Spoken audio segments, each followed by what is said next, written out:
Bayangin ya, setiap toga di panggung wisuda itu bukan cuma kain, tapi battle flag bukti seseorang yang berhasil selamat dari revisi, dosen galak, tekanan keluarga, dan mata panda permanen. Orang bilang sih kuliah itu masa paling indah. Indah buat siapa tapi? Buat kita yang lagi tugas akhir DKV, yang tiap bangun rasanya kayak respawn di neraka yang sama. Karena entah kenapa, tugas akhir DKV itu jadi final boss. Sampai lo mikir, ini gue yang bikin karya atau karya gue yang bikin gue hilang arah. Survei Kompas nunjukin kalau tugas kuliah itu sumber stres terbesar bagi mahasiswa, melampaui persoalan ekonomi dan pergaulan sosial. Dari semua tugas kuliah, skripsi menempati posisi yang paling puncak. Sebuah ujian mental, ujian kesabaran, bagi sebagian mahasiswa itu bahkan ujian kehidupan. Menurut data, usia paling rentan dengan mental health terjadi di usia 17-25 tahun, di mana masa itulah usia-usia mahasiswa sedang skripsi. Tapi apa sih sebenarnya yang buat skripsi gitu menekan? Kenapa generasi demi generasi mahasiswa merasa tersiksa oleh proses ini? Di video ini, gue bakal bagi jadi 5 segmen. Dan gue bakal bongkar stres, cemas, burnout, dan segala drama di balik tugas akhir DKV. Plus data yang bikin lo sadar. Oh, jadi bukan gue doang nih yang hampir meleleh. Dan akhirnya kita bakal cari jawabannya. Tugas akhir DKV, momok, atau pembuktian diri. Untuk memahami beban mahasiswa tingkat akhir, kita harus lihat datanya nih. Nih, gue kasih tahu datanya. Menurut penelitian observasi di tahun 2024, nemuin kenyataan yang mengejutkan. Dari 81,5% mahasiswa merasa tidak bahagia setelah bimbingan skripsi. 74% bahkan setuju bahwa skripsi sebaiknya dihapus, bukan diperbaiki, tapi dihapus. 85,2% tidur tidak teratur. Mereka bergadang bukan karena malas, tapi karena tekanan. 74,1% mengaku stres dan cemas berkepanjangan. 44,4% sampai menangis ketika mengerjakan skripsi. Dan yang terakhir 55,5% mengalami dampak fisik seperti rambut rontok, sakit kepala, dan sesak. Nah, ini tuh gambaran nyata keadaan dari mahasiswa tingkat akhir yang menurut data itu udah valid lah ya. Jadi ini tuh nunjukin kalau skripsi itu bukan hanya tulisan ilmiah, tapi proses yang memengaruhi kondisi fisik, mental, emosional mahasiswa secara bersamaan. Di titik ini pasti banyak sih mahasiswa yang bertanya-tanya kayak, apa gue ini cukup pintar? Apa dosen benci gue? Apa gue bisa lulus tepat waktu?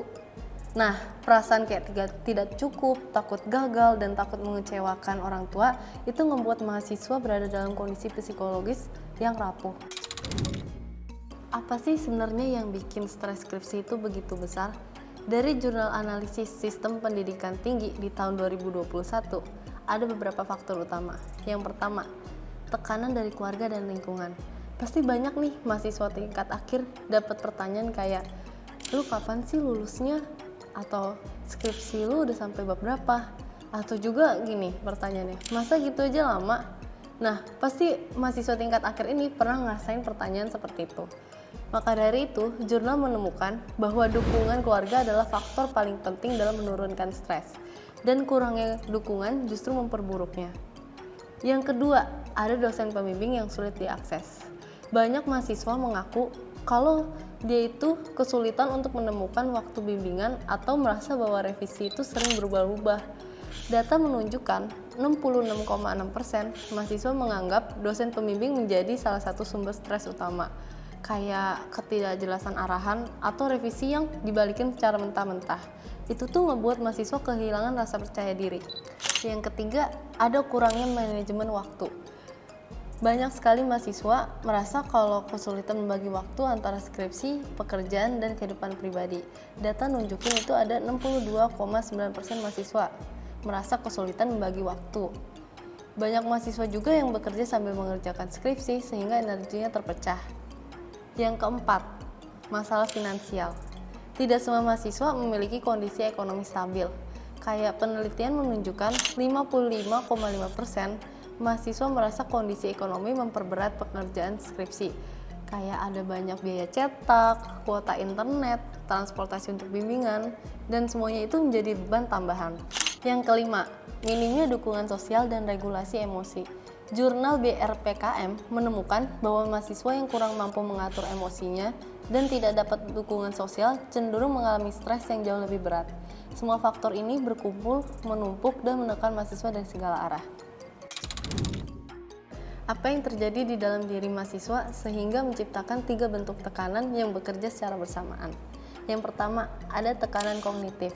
Mahasiswa harus menganalisis teori, membaca banyak jurnal, merumuskan metode penelitian, dan menyusun bab demi bab. Yang kedua, ada tekanan emosional. Ada ketakutan kegagalan, ketakutan mengecewakan orang tua, takut dimarahin dosen, dan juga takut tidak lulus tepat waktu. Yang ketiga, ada tekanan fisik. Kurang tidur, tubuh lelah, makan tidak teratur. Dalam jangka panjang, kondisi ini membuat otak bekerja tidak optimal, yang akhirnya memperlambat skripsi itu sendiri. Penelitian ini menunjukkan bahwa stres dibiarkan tanpa penanganan dapat berkembang menjadi kecemasan berat atau burnout. Nah, dari 3 tekanan itu tuh yang bikin mahasiswa stres dan segalanya, dan bikin skripsi itu menumpuk bagi mahasiswa tingkat akhir. Peran besar dukungan sosial. Walau banyak tekanan, ternyata ada hal besar yang bisa nurunin stres mahasiswa secara signifikan, terutama dukungan sosial. Penelitian menunjukkan bahwa mahasiswa yang merasa didampingi oleh keluarga, teman, atau dosen pembimbing yang komunikatif mengalami stres yang jauh lebih rendah. Kayak dukungan kecil seperti, "Semangat ya, lo pasti bisa," atau "Nanti gue temenin deh ke kampus." Itu tuh bisa menurunkan kecemasan secara drastis.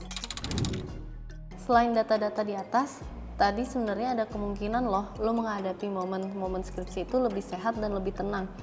Menurut data Halodoc, ada 5 cara yang bisa bantu mengelola stres saat skripsi. Yang pertama, buat jadwal yang realistis. Daripada lu ngerjain skripsi 10 jam per hari, buatlah target kecil tapi stabil.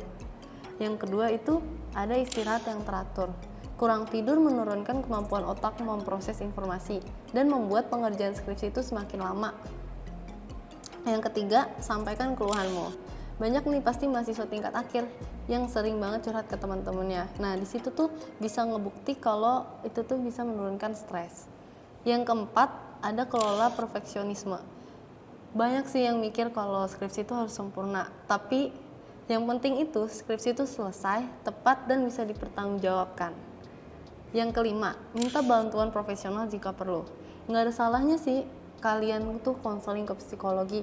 Justru itu pilihan yang tepat dan sehat. Menurut artikel dari UMN, ada juga nih tips efektif agar skripsi lo lebih cepat kelar. UMN memberikan beberapa tips efektif agar skripsi lebih cepat selesai. Yang pertama itu ada, pilih topik yang kamu kuasai. Yang kedua, ikuti seminar proposal dengan serius. Yang ketiga, tentukan jadwal penulisan rutin mingguan. Dan yang keempat, ada rajin bimbingan. Yang kelima, ada gunakan jurnal kredibel agar landasan teori kuat. Dan yang terakhir, jangan nunda-nunda skripsi, karena dari situ tuh akan memperlambat proses skripsi kalian. Skripsi itu emang berat, kadang melelahkan, kadang bikin lo nangis, kadang juga ngerasa gak mampu. Tapi lo tuh gak sendirian.